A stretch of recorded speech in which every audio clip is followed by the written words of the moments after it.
You are live, Geoff. Okay, welcome everybody. A slight delay there on the setting up of the broadcast, but we're with you. Welcome to our latest fiscal policy revision session, a session, the intersection between year 12 and year 13. What we try to do, we try and take a topic, a key topic, to give you 25, 30 minutes of revision. We've chosen a demand management policy, fiscal policy today, with a particular reference to the October 2024 budget, which we think is a pivotal one. It's obviously the first under the new Labour government, the first under Rachel Reeves as the female Chancellor of the Exchequer, and a really key one as the UK economy heads into the second half of this decade. So if you're watching us live, make sure you're subscribed so you can contribute to the chat window. We start with some multiple choice questions, I think. Here's the first question coming up. So, and some of these questions do relate to the budget. So which fiscal measure announced in the budget contributes most significantly to the increase in tax revenues as a share of GDP by the end of this decade? So there are four measures announced in the budget. Which of them is going to have the biggest single contribution to tax revenue as a share of GDP? Is it keeping the tax income threshold freeze for another 4 years? Is it applying VAT to school fees? Is it increasing employer national insurance? Or is it increasing capital gains tax? What do we think? Post your answer if you're with us live. Post your answer in the chat window. And let's see who's got the best knowledge of current fiscal policy in the UK. And we'll flag up some answers as they come through. So JT has gone for C. He thinks that C is the biggest single fiscal measure. What else do you think? Which of those is the biggest item in terms of increasing tax revenues? Well, let's take a moment, give another few seconds for the answers to come through. And the correct answer is coming up on the screen now. It is indeed national insurance. That was a significant increase in tax, and it's going to have a direct bearing on the economy going forward. It's one we need to know about for the 2025 exam. And we'll have a question on that in a few minutes. Question number 2, from which month and year will VAT be applied to private school fees as per the October 2024 budget? So this is obviously a politically important policy introduced by the Labour Party, but from which month and year will VAT be applied to fees set by independent or private schools? Is it October 24? Is it January 2025? Is it September 25? Or is it January 2026? What do we think? Have a go at this question. As people are joining us, if you're watching live, have a go in the chat window. Just type an answer in. If you're watching on replay, just press the pause button and have a go at the question. So what do we reckon? When will VAT be applied to private school fees? When's the date? What's the year? Okay, a few answers coming through. The correct answer is January 2025. So the government's not waiting. They're not going to wait until next academic year.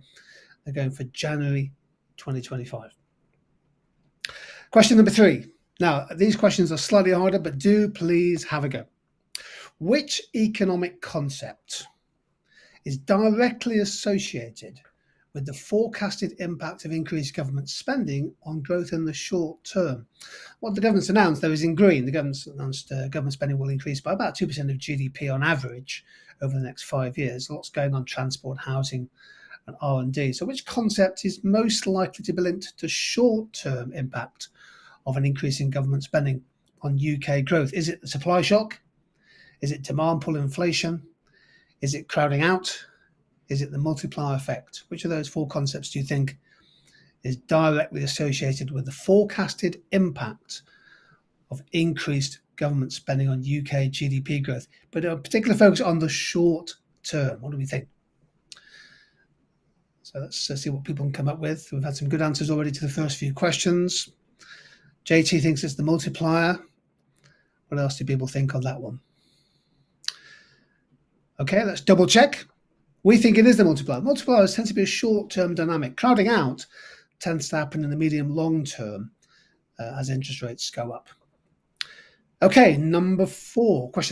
Increasing the carers allowance by £45 a week to £196 per week aligns with which UK economic policy goal? Now, the carers allowance is the amount somebody can earn per week after deductions, but still be eligible for the carer's allowance. Now, the carer's allowance is a welfare benefit, and increasingly we live in a country where people are having to care for both elderly relatives and also often younger children, some so-called sandwich generation. So the limit is now £196 per week. You can earn that amount per week and still claim the benefit. And that's equivalent to about 16 hours a week at the national living wage. So which economic policy goal is that designed to assist? And you have 4 policies there on the right-hand side. What do we think on this one? And the right answer is going to be up on the screen. If you're having a go live with us on the chat window, if you're having a go on replay, it is to increase aggregate supply by supporting labour force participation. The idea is that if you allow people to claim the carer's allowance and still work, then in theory, that should increase the number of people who do both. They might work a part-time job at the minimum wage, for example, and also have to care for a relative. So it's actually quite an interesting supply side policy. And it's particularly focused on families for whom little extra income can make a big difference in terms of covering the bills. And our final question, number 5, do have a go. The budget projects that tax as a share of GDP will reach an historic high by the end of this decade. Which economic principle might explain the potential drawbacks of high taxation relative to GDP? What do we think here? So the budget thinks that, well, we know that tax is going to rise, the so-called tax burden is going to rise to something like 42-43% of GDP. All the taxes added together, direct and indirect, are going to take a large share of GDP.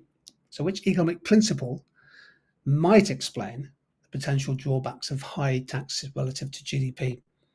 Is it the Laffer curve? Is it Ricardian equivalence? Is it purchasing power parity?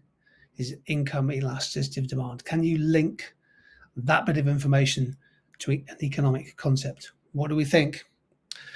Session thinks it's A. Jim Star, welcome to the session, thinks it's A as well. The answers are coming through nicely. Thank you for contributing on the live chat. JT thinks it's A. So most of you think it's the Laffer curve. Let's double check. Yes, it is. So that's a really important concept. It's open to debate, of course, controversial. The idea that there is a rate of tax as a share of GDP beyond which revenues start to fall. So there we go. 5 quick questions on the budget. Something slightly different for this session. Go back to the top. We can turn the music off on this one. So going forward here, let's just call the which concept. So here we go. I'm going to give you a definition, and the idea is please try to give me the concept. So concept number 1, I think I've got 3 of them for you. This concept is as follows. It's the amount by which government spending exceeds the revenue in each period. It often requires borrowing to cover the shortfall. Can anybody, using that definition, identify the concept that we are looking at here?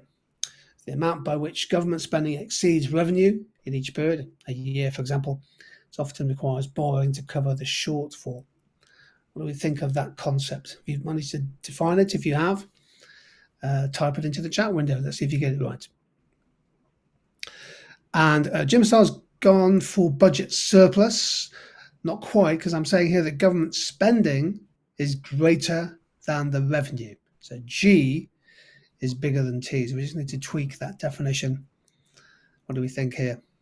The answer is coming up on the screen. The answer is fiscal or budget deficit. Okay, good stuff. And JT got it, and Jim Starr got it, and Cecile got it as well. Question number 2. Which concept occurs when inflation or wage growth pushes taxpayers into higher tax brackets, increasing their tax burden? And this is a really important concept. Congratulations to Anonymous 100 and Roberto, who got the previous question right as well. Which concept occurs when inflation or wage growth pushes taxpayers into higher tax brackets, increasing their tax burden? And it's largely the result of prices and wages and incomes going up. Has anybody come across this concept before? It's an important one. Let's just see if anything can come through the chat window as people join us. So you get a situation where wages and prices are going up, and as a result, people they suddenly find they're paying more in tax than they thought they were. And Jimstar and JT Galaxy have both come up superbly with the right answer, and that's coming up on the screen. It is indeed fiscal drag. And nice bit of music to go with it as well, fiscal drag. Yeah, it's a negative effect. So basically, the government freezing allowances means that millions more people are now having to pay more tax, myself included. One more. Let's have a go. One more.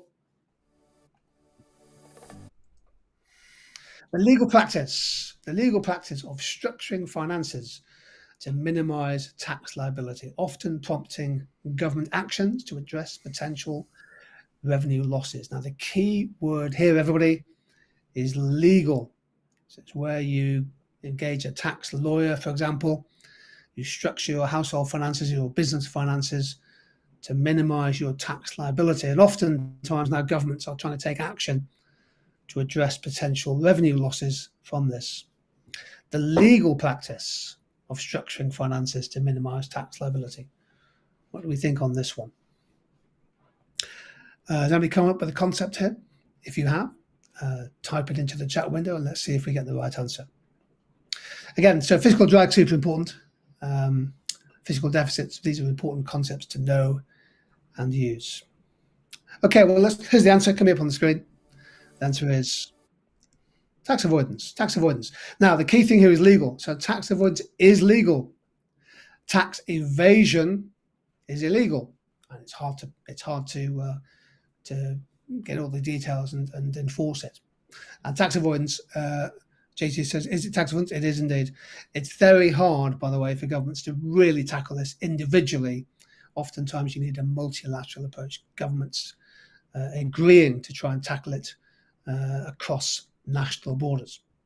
Okay, let's move on. Let's look at the big tax increase. So in the budget in October 2024, the most significant tax increase was national insurance, went up by 1.2% to 15%. Now, this is the national insurance that is paid by the employer, the business, the firm, okay?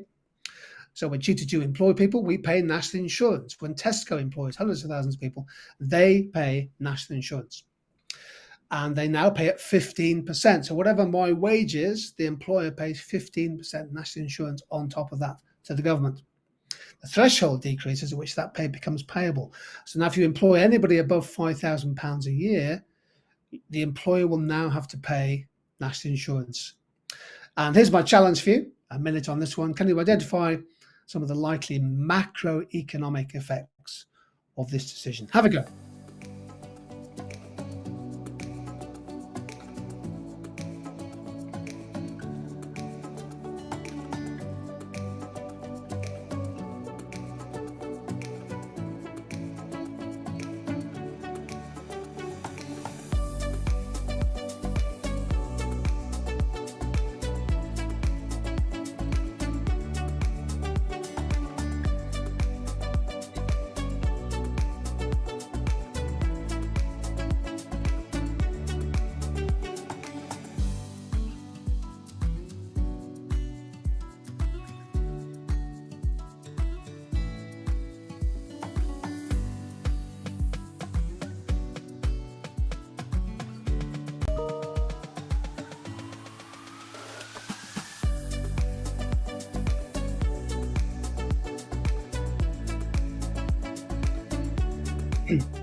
Yeah, JT comes in with a great point there. One macroeconomic effect is that employers may try to invest more in automation to reduce their labor costs or hire less people. Of course, that might happen at the same time.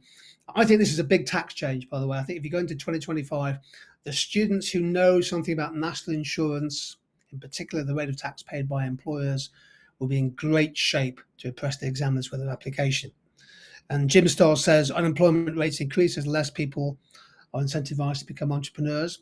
That's an interesting point. Oftentimes, entrepreneurs don't necessarily pay themselves a wage, but if they do pay themselves an income, then they would have to pay national insurance. And Robert talks about a rise in unemployment.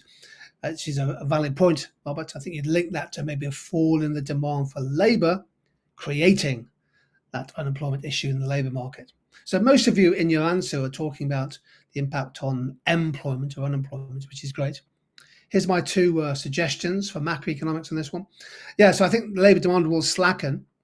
The key thing here, don't be afraid of this, is to bring in micro and macro points together. So I've said there the variable cost of hiring workers will increase every time you take on people.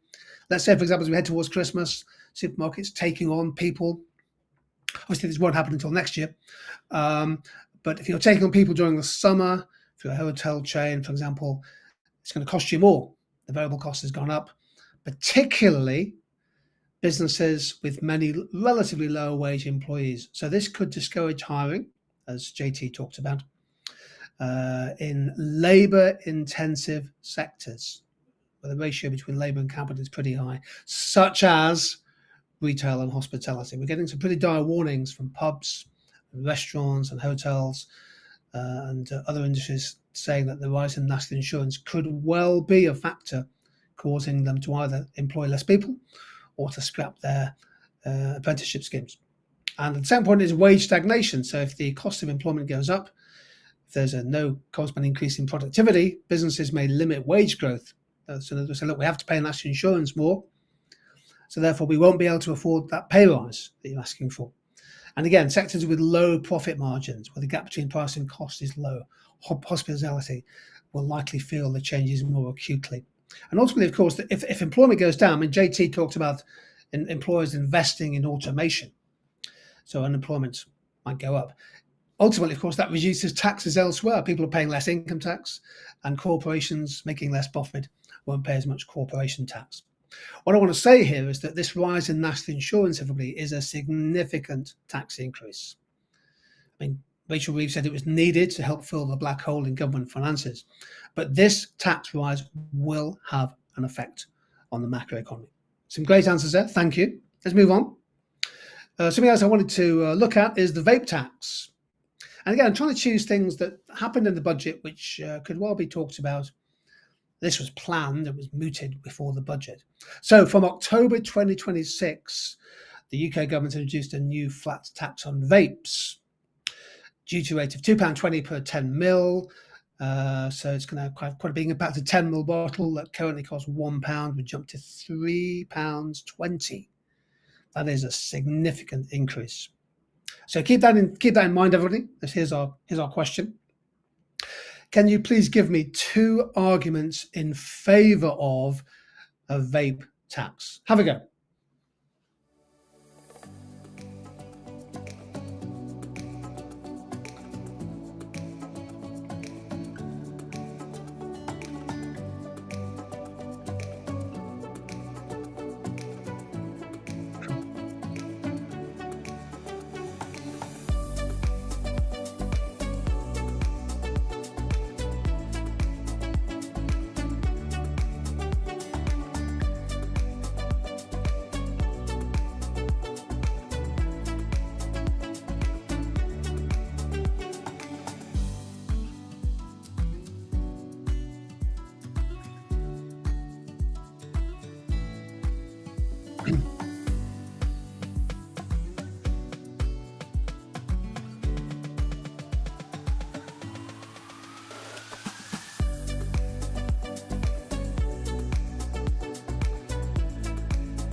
Great answers coming there from JT again, one of our top contributors. One argument is that vape taxes will disincentivize people, especially younger consumers who vape, reducing negative externalities of consumption, such as second-hand vape. Anonymous 000 says it will raise government revenue, which could be reinvested into public services. So we've got the externalities argument and we've got the hypothecation argument. A lot of the argument for depends in part, nice evaluation phrase there, on what you do with the tax money that comes in. Jim Starr says due to high prices, it makes vapes less affordable and therefore people are healthier, leading to productive workforce in the long run. So a nice little health productivity argument there, which was well explained. Sesson talks about internalize the externality. I love it when students use that phrase. This will reduce the burden on the NHS. So a vape tax will reduce demerit goods. And Janky, who's again one of our top contributors, again links to the externalities argument. So what have we got there? So we've got changing the financial incentives. You can treat the tax as like a hard nudge, if that makes sense. Raising revenue, addressing the negative externalities, demerit goods. And you can link it then to wider social benefits. I've gone for the externalities argument. Vaping creates potential health risks. We don't know fully what they are yet, known as negative externalities. The vape tax is a Pigouvian tax. Pigou said that you should tax the bad, designed to incorporate these external costs into the price. In other words, internalize the externalities. And I've gone for the NHS point. The revenue will fund public services. Perhaps you could use the money to directly support prevention and treatment of smoking-related illnesses. And there's a nice phrase to use there if you're confident on this topic. That will be called hypothecated taxation. I've printed it in there for you in green, hypothecated tax. Superb, great answers there. Thank you. Moving on.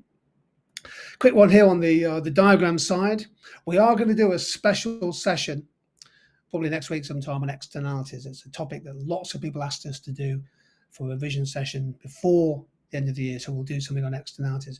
But this is for AQA students in particular. With a demerit good, the social benefit lies below the private benefit, and therefore there's overconsumption. And if we just move on, the tax is designed to increase the private cost of consumption. There it is. If you add the tax on, the marginal private cost goes up, and the next slide shows the build. And in theory, the tax reflects these external costs and reduce consumption towards the social optimum of Q1. So there would be a good diagram to draw to show the effect of a tax. And Janky comes in. More taxes mean governments can accomplish its goals, like reduce poverty by providing benefits. Interestingly, Janky, to take your point there, with these kind of micro taxes, they don't often raise that much money. School fees, maybe 1.5 billion, a vape tax, maybe a few hundred million, which sounds a lot of money, but in the wider scheme of things, reducing poverty, it's a drop in the ocean. So you have to be slightly careful in terms of calibrating the likely impact of a tax. Okay, here's my final question. Over to you on this one. We've had some great answers. Oh, by the way, Janky comes in. Yeah, externalities is a complicated chapter, especially the difference between production and consumption. We will look at that in our next session. Can this diagram be used for macro analysis? Yes, it can, although you have to be slightly careful when you bring the externalities diagrams in. Over to you. Last question, everybody. Our team today, can you give me 2 arguments or 2 drawbacks of a new tax? In other words, have a go at the evaluation. Have a go.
Okay, everybody, answers are slowly coming through, which is great.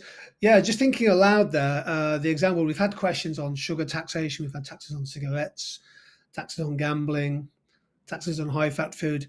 I'm sure there have been exam questions on vaping and things, but it could well be a kind of micro-style question, fiscal policy for microeconomics. So answers coming through, some great answers. Anonymous 000 says it could lead to the formation of a shadow economy where vapes are illegally purchased. Jim Star says unintended consequences. It opens up black markets for those who cannot afford the price rise.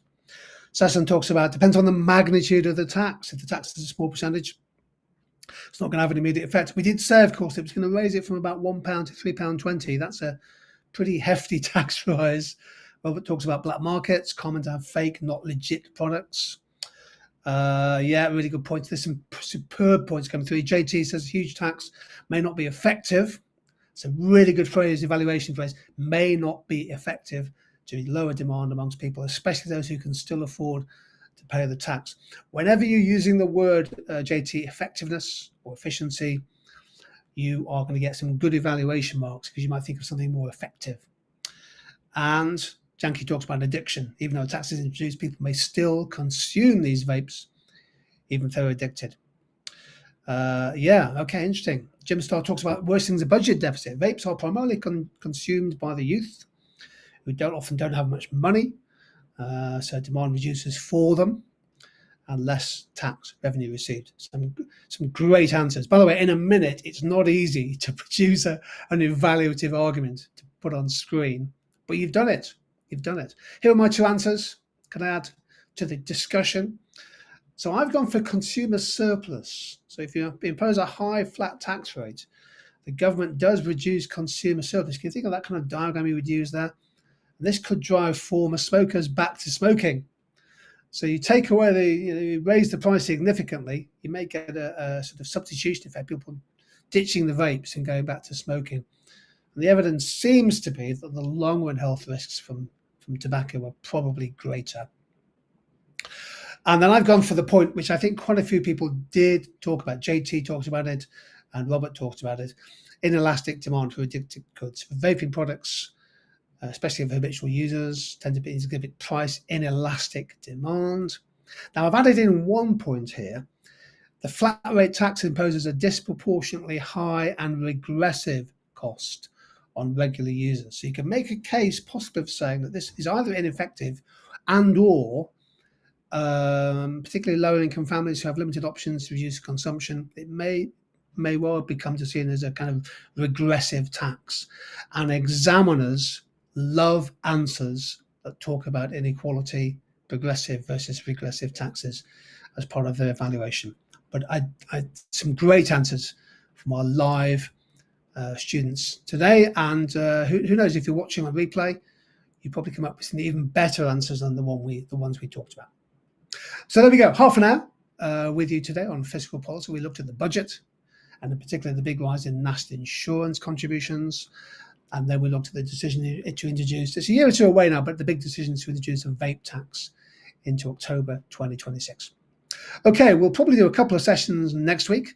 We're going to try and pile in some revision sessions. We love to take key topics, and we hope you find it useful just in terms of adding those minutes to the revision bank as you prepare for maybe some mocks, or indeed as we head into the new year, as we really start focusing on those A-levels in 2025, which are going to be super important. We have loads of videos on the channel covering every conceivable topic, so hopefully you'll be able to find something useful. And we also hope you'll join us again at some point in the future. JT says, Geoff, is there a plan to do a diagram practice live streams? That is a great idea, JT. We can certainly do some micro and macro diagrams in future sessions. If you want me to do something in particular, externalities came up last time, just post an answer in the chat window or contact me through social media and we'll get something organized for you. In the meantime, huge thanks for coming today and joining in. Stay positive, stay happy, stay curious, and see you sometime soon.